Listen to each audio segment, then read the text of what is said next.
Knowing that you're here, it's probably because in some way, shape, or form, you have felt neglect, isolation, maybe even like you're not a priority in the life of those that you crave being a priority in.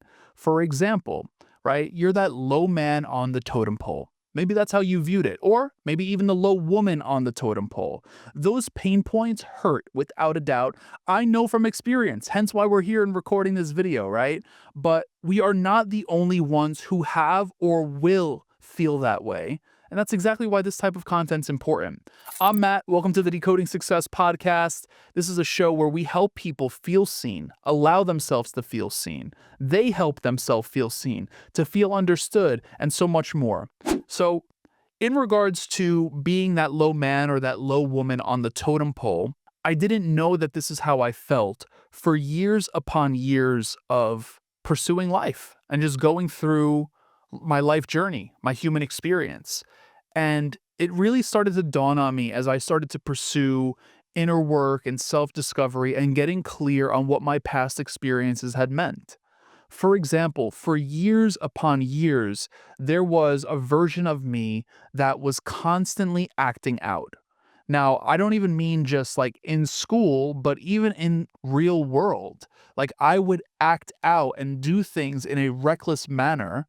Why? I thought I was just a bad boy living on the edge. By the way, I've never called myself a bad boy until now, so that's on record. I don't really mean that. But, I just lived recklessly in school, constantly in the principal's office, or getting suspended or even expelled. Yes, that is true.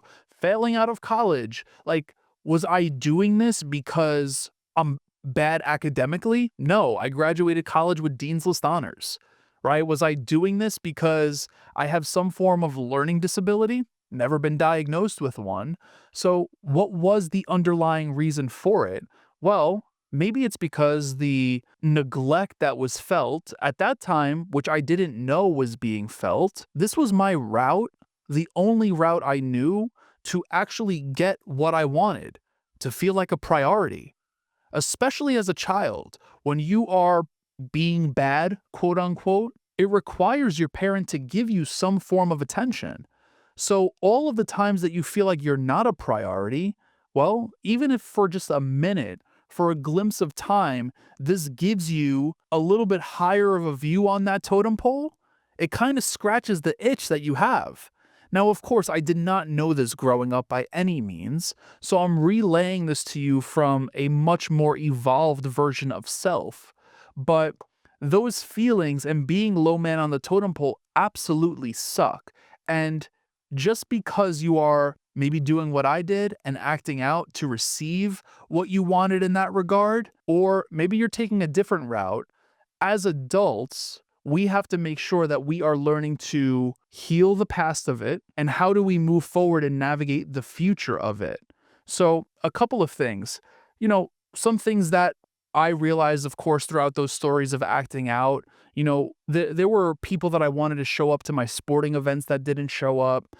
There were times where, as I was aging and hanging out in different neighborhoods, like, just being picked up in a car and instead of taking public transportation would have made me feel like more of a priority. But I say all of that with also emphasizing the good in those situations, right? The growing up quick made me realize that, hey, I'm really gifted at logistics. Like I was able to realize like I have a very good memory. I know how to get around. I know how to do things. I know how to navigate certain situations in public. Like there is good in all of what's being shared here, but the things that are important to walk away from to make sure that you are not making yourself the low man or the low woman on the totem pole. Number one is making sure that we are finding people that do value and prioritize you. As a human, having that love in your life is important. Prioritization, to an extent, is a form of love, right? Like just feeling that level of importance or significance is a feeling of love.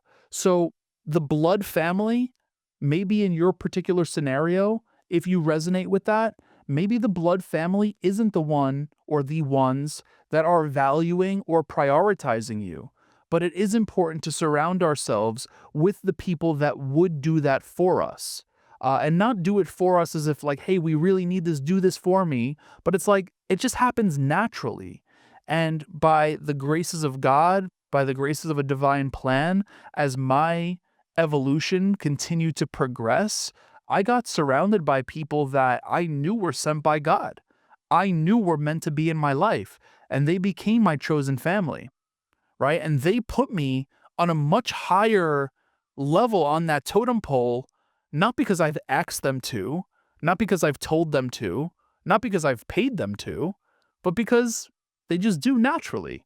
And those are the type of people we want to find. I'm not saying that you have to go out and seek these people, but what are the things that you do naturally that others might vibrate in a similar way, that, hey, maybe you meet them there, right? So, for example, I don't know, maybe it's a yoga class. Maybe it's you go for a run in your local neighborhood at a particular track. Maybe it's a part of a run club.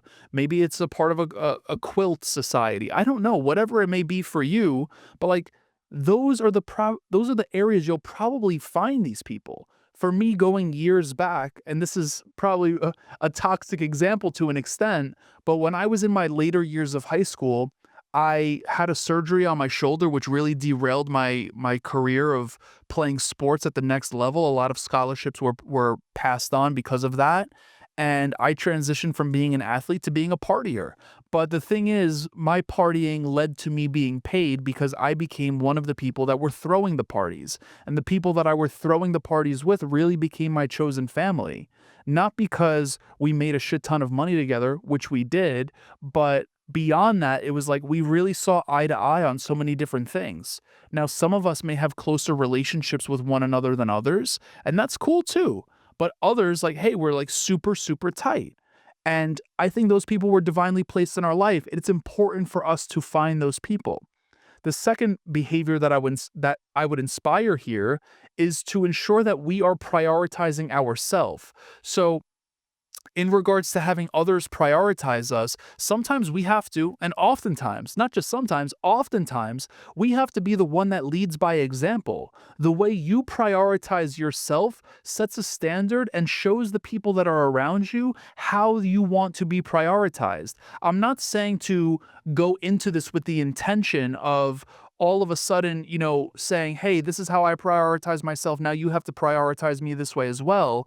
We can't change anyone. So it's not to go into it with the intention of that, but it is to go into the intention of it, of showing yourself that level of love. If being a priority is important to you, it starts with you making yourself a priority for yourself. It doesn't start with what's outside of us, it starts with how we show up for us.